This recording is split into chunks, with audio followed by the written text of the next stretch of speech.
Mapagpalang hapon sa lahat ng mga kaintingeros, no? So bro and sis. So yun, magandang hapon sa lahat, no? And andito kami sa area ngayon na pinaghahantingan namin ng fossilized crab, no? O sinaunang alimangong libon na nagiging bato na. So ito yung area. Guys, ayan, kasama natin si Hello guys, Dudski pero magandang hapon. ayan. At siyempre ako, Chris Argilius, at siyempre yung partner natin, no? Sumama din. So dito kami naghahunting ng fossilized crab mga guys, no? So kalaunan mga guys, may nakita tayong napakatibay, no? Na aktualan talaga natin nakuha, no? Nasa loob ng bato talaga, isang uri ng buto ng dignum na kambal. So ito yung balat niya, no? So ayan, nakahulma pa yan talaga sa ano, parang batong bantilis na buhay, no? Ayan. So yung buto, andito na yung buto sa kabila. Ayan. Ayan, solid na yan mga guys. Ayan, kambal na bato, buto, dignum. So ayan mga guys, so kambal pa. Tapos nagiging bato na rin yan mga guys. Hanap tayo ng bato. So ayan mga guys. Nagiging bato na, no? Ayan. At itong tinirahan niya, bato din. Sa loob siya ng bato mga guys. Kaganon yan mga guys, oh. Kaganon yan, oh. Yan, kaganon yan. Sa pagkuha natin kanina, no? Sa pagbasag natin kanina, so natanggal siya. So ito yung bumungat sa atin, no?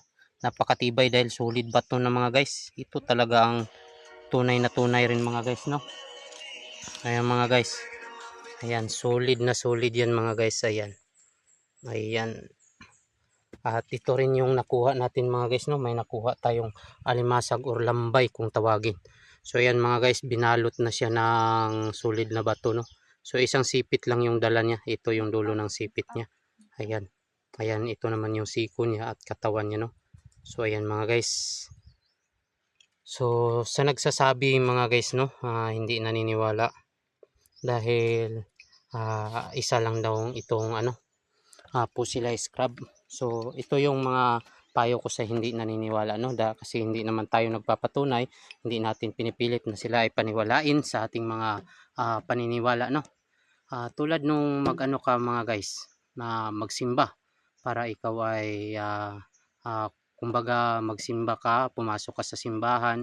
So yun ang requirements mga guys, no? Parang ikaw ay mawala yung mga kasalanan mo o siyempre yung pare tuturo sa inyo ng magandang asal. Ganon din sa mga antingero mga guys. Naghanap din kami ng mga kakaiba o sinaunang mga naging bato na o mga fossilized crab. Dahil yan din ang requirements upang ikaw ay magbuo ng isang may abilidad na gamit, no? So ganun ang mga guys, tulad nung mag-a-apply ka ng trabaho, hindi ka makakapasok kapag walang interview, walang mga papers o requirements. Ganun yun mga guys sa mga antingero, no? So kaming mga antingero ay naghahanap kami na iba't ibang uri ng mga kumbaga kababalaghan ng mga kagamitan, no, na bihira mo makikita at minsan mo lang makikita at minsan lang din matutuklasan. So ganun mga guys. So yung hindi maniniwala diyan, so kayo kasi hindi kayo nakadaan ng mga tulad ng isang antingero, no. So yun nga, lihim ng karunungan is konti lang ang may hawak nito. So yung naniniwala lang talaga at galing sa ninunuan, no.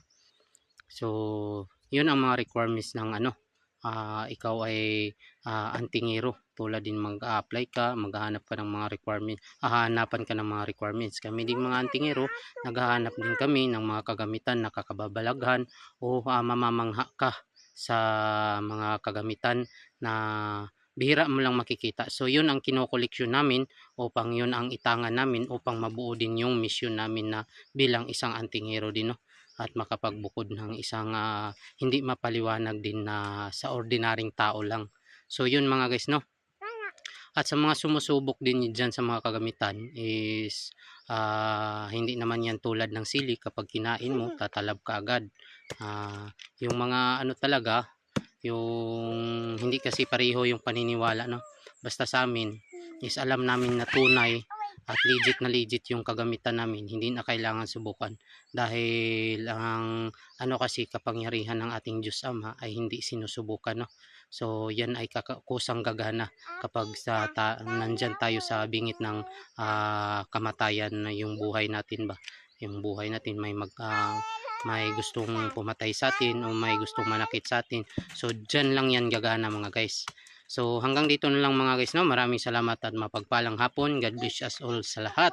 At ingat lang po kayo palagi kung saan man kayo naroroon, maging sa inyong trabaho at inyong mga pamilya, no? Mag-ingat po kayo palagi. Lagi niyong tandaan, ang buhay ay iisa lang. So paalam mga guys, maraming salamat.